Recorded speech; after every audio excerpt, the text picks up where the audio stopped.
He had always been a man of routine, a man who believed that life flowed better when one knew what to expect, when the days were neatly planned, and surprises were left only for birthdays and anniversaries. For Daniel, work was demanding, yet it gave him purpose, and family was supposed to be his safe haven at the end of every long day. He worked tirelessly at the firm, grinding through the numbers and the deadlines, all for the dream of giving his little girl a brighter tomorrow and ensuring his wife, Claire, never had to worry about a thing. But that particular Thursday afternoon was different.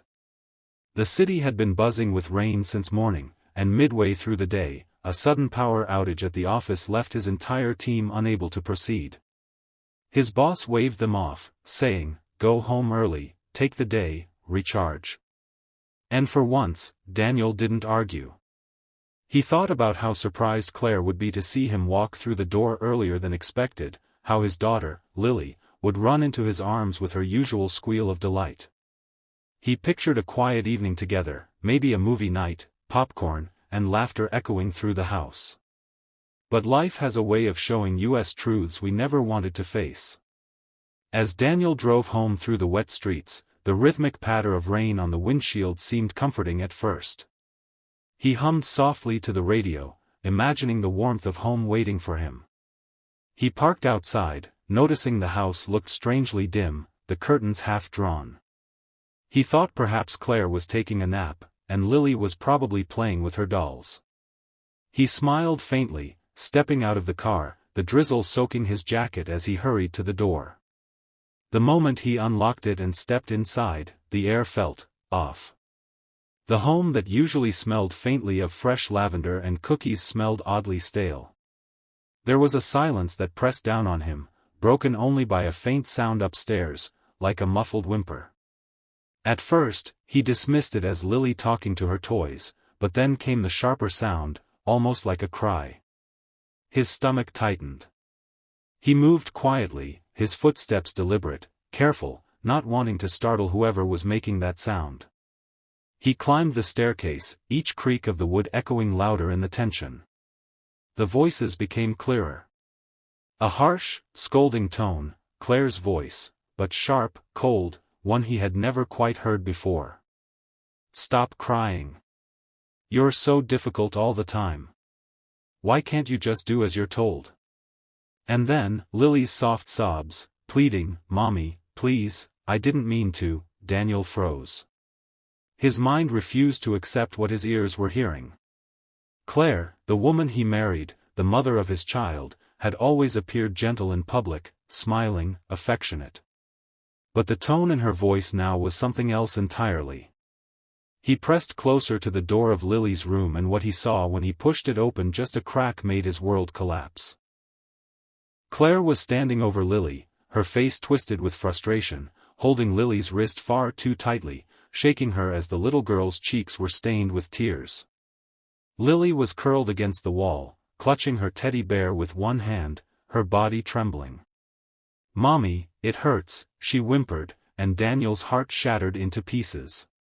He pushed the door wide open, his voice breaking through with a force that startled them both. "Claire. What are you doing?"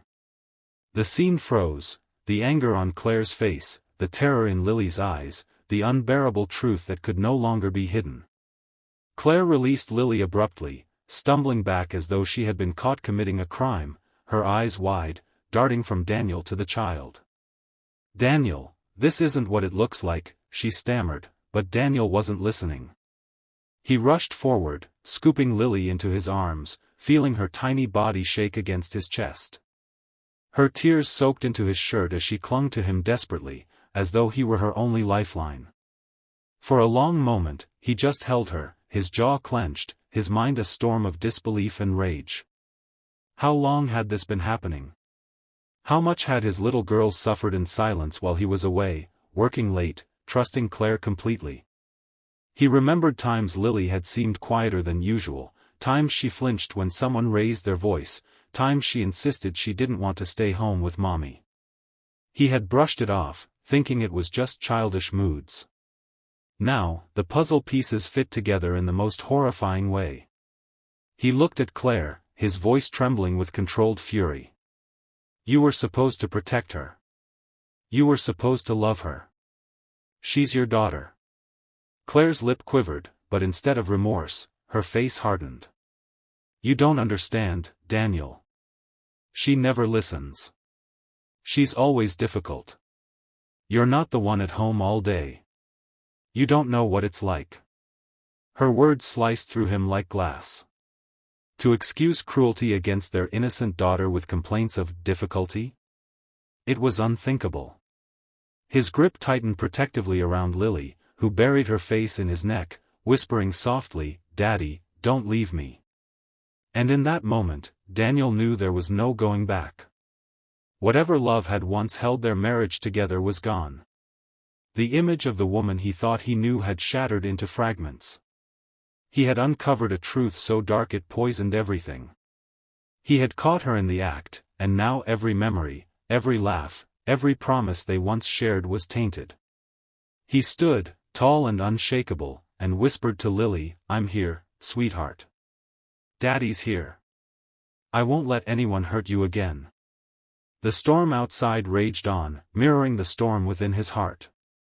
He didn't know what the next step would be, whether it would end in confrontation, separation, or something even darker, but he knew this: his daughter's safety and happiness would come first, no matter the cost. And as Claire stood frozen, realizing she had been exposed, Daniel's eyes burned with a resolve she had never seen before. This was only the beginning of a battle, one that would test the very limits of love, trust, and justice. And as the chapter of that night closed with Lily finally falling asleep in her father's arms, safe for the first time in what felt like forever, Daniel sat in the quiet darkness, staring at the broken pieces of his family, vowing silently, "This ends here." That night, Daniel could not sleep. Lily's soft breathing beside him on the couch was the only sound that kept him sane, the fragile proof that she was still there, still alive, still his little girl. Every time he glanced at her innocent face, streaked with dried tears, guilt gnawed deeper into his chest. He should have noticed earlier. He should have asked the right questions. He should have listened when Lily whispered that she didn't like staying home with Mommy. All those signs he had ignored in his blind trust of Claire now screamed back at him like cruel echoes. Claire stayed in the bedroom, silent, perhaps scared, perhaps defiant. He didn't care anymore. For Daniel, the only thing that mattered was the little girl who had been suffering under his own roof while he worked himself to exhaustion, believing he was giving her the best life possible. The next morning, he woke with a decision burning in his veins. There was no room for hesitation. He kissed Lily's forehead, dressed her gently, and packed a small bag. Claire appeared at the door, her eyes red but her expression cold, like someone who had already decided she was the victim in this story. "Daniel, where are you taking her?" she demanded. His voice was steel as he replied, "Somewhere safe. Somewhere you can't hurt her anymore." She tried to argue, tears threatening, but he didn't let her. "Don't," he said firmly, his jaw locked. "You've done enough. You lost the right to call yourself her mother the moment you put your hands on her." He drove Lily to his mother's house across town, a quiet place filled with warmth, the smell of baked bread, and the unconditional love of a grandmother. His mother, Margaret, gasped when she saw them. She hugged Lily tight, noticing the faint bruises on her small arms, and her eyes turned to Daniel with questions she didn't want the answers to. "She's safe now, Mom," Daniel said softly, fighting the crack in his voice.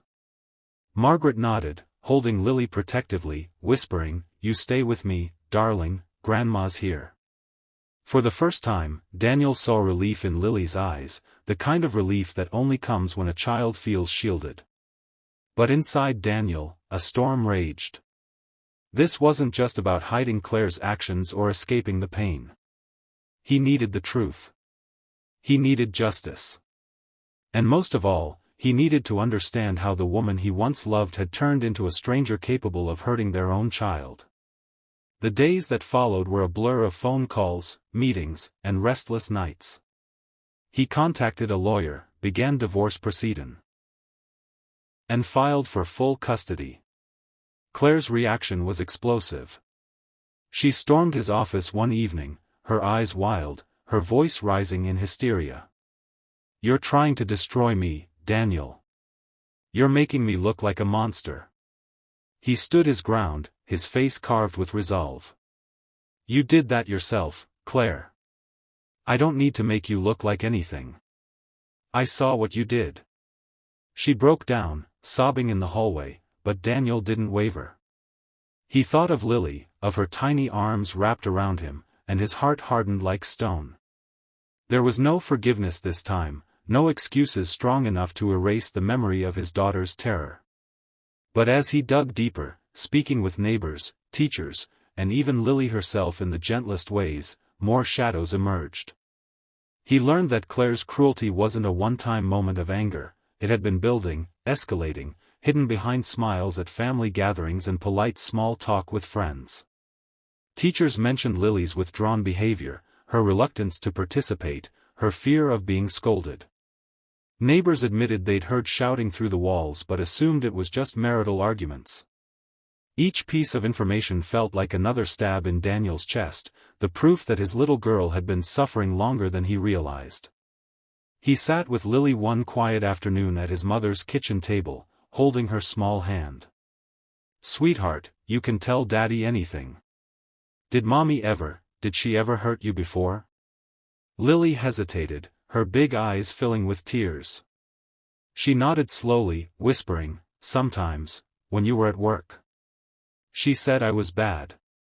Daniel's throat tightened as he pulled her into his arms.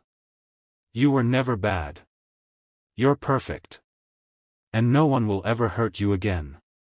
The custody battle was brutal.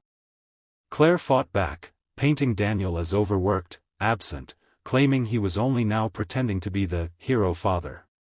She tried to twist the story, to cast doubt, but Daniel came armed with truth.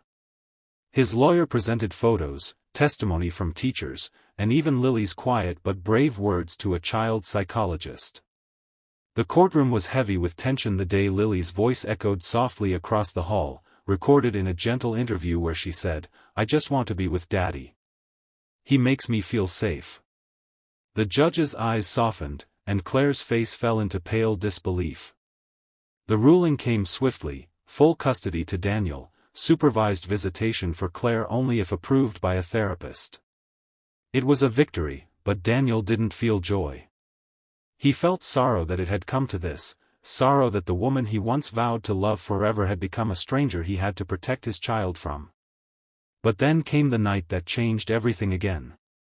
Months later, after the dust of court battles had settled, Daniel was tucking Lily into bed at his mother's house. She looked up at him, her voice small. "Daddy, will Mommy ever be nice again?" His heart ached at the question. He stroked her hair gently.